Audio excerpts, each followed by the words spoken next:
Hi friends, আমরা আগের ক্লাসে একটা চ্যাপ্টারের সমাপ্তি ঘোষণা করেছি।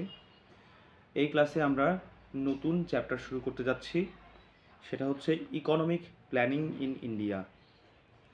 আমি যে কোনো চ্যাপ্টার শুরু করার আগে সেই চ্যাপ্টারে কি পড়তে হবে তার একটা ছোট ইন্ট্রোডাক্টরি ভিডিও বানাই। মানে প্রথম ক্লাসটাই হচ্ছে আমার যে সেই চ্যাপ্টারকে বোঝার জন্য ছোট ছোট অংশে ভাগ করা। এই চ্যাপ্টারকে আমরা ঠিক সেভাবেই ভাগ করছি। আগে আমি বলে দিচ্ছি যে এই চ্যাপ্টারে আমরা কী কী পড়তে যাচ্ছি। প্রথম টপিক হচ্ছে ইন্ট্রোডাকশন হয়, যেখানে আমি গোটা চ্যাপ্টারকে আমি ইন্ট্রোডিউস করাই, পরিচিতি করাই। সেকেন্ড ক্লাসে আমরা এই চ্যাপ্টারের মূল মোটো যে ইকোনমিক প্ল্যানিং ইন ইন্ডিয়া, সেটা প্ল্যানিং, একটা দেশের ইকোনমিক প্ল্যানিং কত রকমের হতে পারে সেসব পড়বো আমরা। কি কারণে প্ল্যানিং দরকার পড়ে, কি ভিশন থাকে একটা দেশের, সেই হিসেবে কি প্ল্যানিংয়ের দরকার পড়ে, সেই কারণটা, নিড, প্রয়োজনীয়তা, যে ইকোনমিক প্ল্যানিংয়ের প্রয়োজনীয়তাটা কি সেটা দরকার পড়ে। তারপর আমরা পড়ব 1991 সালের আগে অর্থনৈতিক প্ল্যানিং বা পরিকল্পনা কেমন ছিল সেটা দেখব। আমরা এর আগে ক্লাসগুলোতেও পড়েছি যে ওই যে ইন্ডাস্ট্রিয়াল পলিসি স্টেটমেন্ট 1991, তার মানে 1991 সালে একটা যুগান্তকারী যে পলিসি নেওয়া হয়, এই তার মানে কি নতুন চিন্তাধারা নিয়ে আসা হয় 1991 বা তারপর থেকে। সেই প্ল্যানিংয়ের আগে কেমন প্ল্যানিং চলতো সেটা পড়ব। আর তারপরের টপিক হচ্ছে 1991 সালের পরে কেমন প্ল্যানিং চলছে সেই সব নিয়ে পড়াশোনা করব।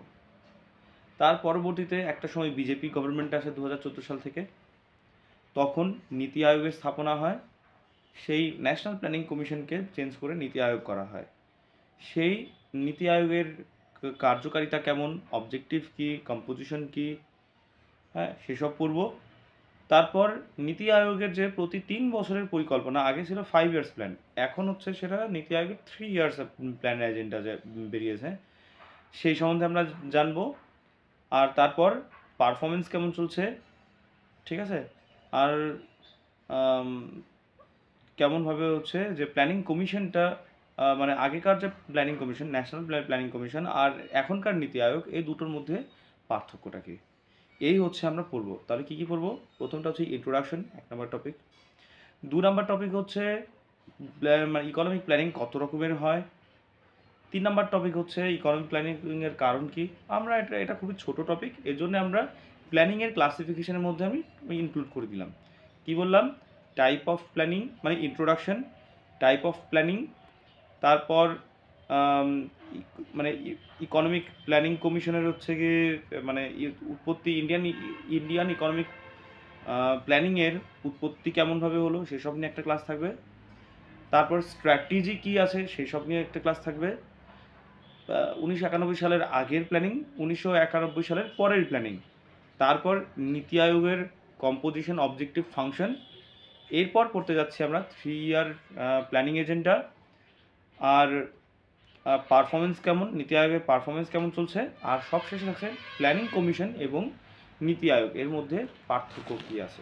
ঠিক আছে, তো এই ছিল আমাদের আজকের ক্লাসের ইন্ট্রোডাকশন। নেক্সট ক্লাসে আমরা প্ল্যানিং কত রকমের হয় সেই সব নিয়ে আমরা আলোচনা করব। তো এই ক্লাসটা এখানেই স্টপ হচ্ছে। বাই।